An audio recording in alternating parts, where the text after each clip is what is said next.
What if the next symbol of New York luxury is not in Manhattan? What if the future of wealth, culture, and influence is quietly being built in Queens? For generations, success in New York had a familiar image: a Manhattan address, a Fifth Avenue apartment, and proximity to traditional centers of power. But something unexpected is happening in Flushing. The families who once came here searching for opportunity are no longer simply building lives. They are building influence. The biggest story in Queens is not about new buildings or rising property values. It is about a community that has moved from survival mode to creation mode.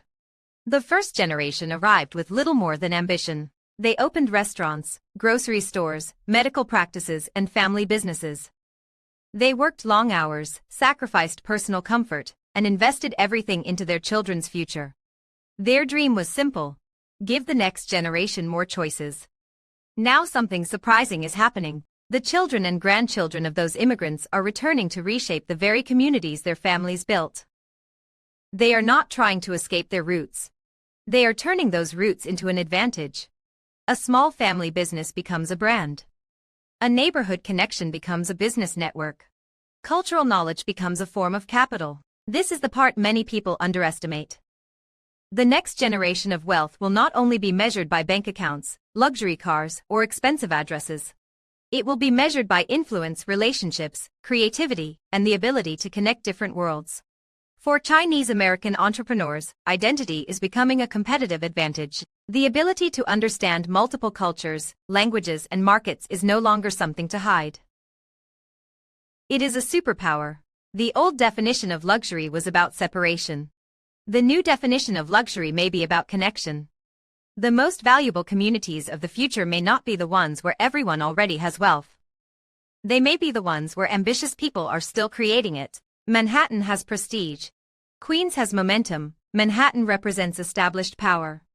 Queens represents emerging possibility. That difference matters. The future leaders of technology, healthcare, fashion, real estate, and entrepreneurship may not measure success by how close they are to traditional centers of influence. They may measure success by how much they can transform the world around them. The first generation built businesses because they needed to survive. The next generation is building because they want to leave a legacy. That is a profound shift. Flushing is not just changing neighborhoods. It is changing the definition of the American dream.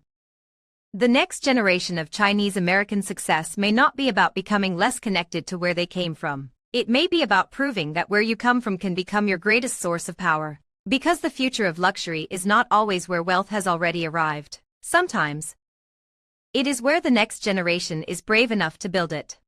What do you think? Is Queens becoming the next global center of wealth, culture, and innovation? Follow the conversation and share your perspective on how immigrant communities are shaping the future of New York.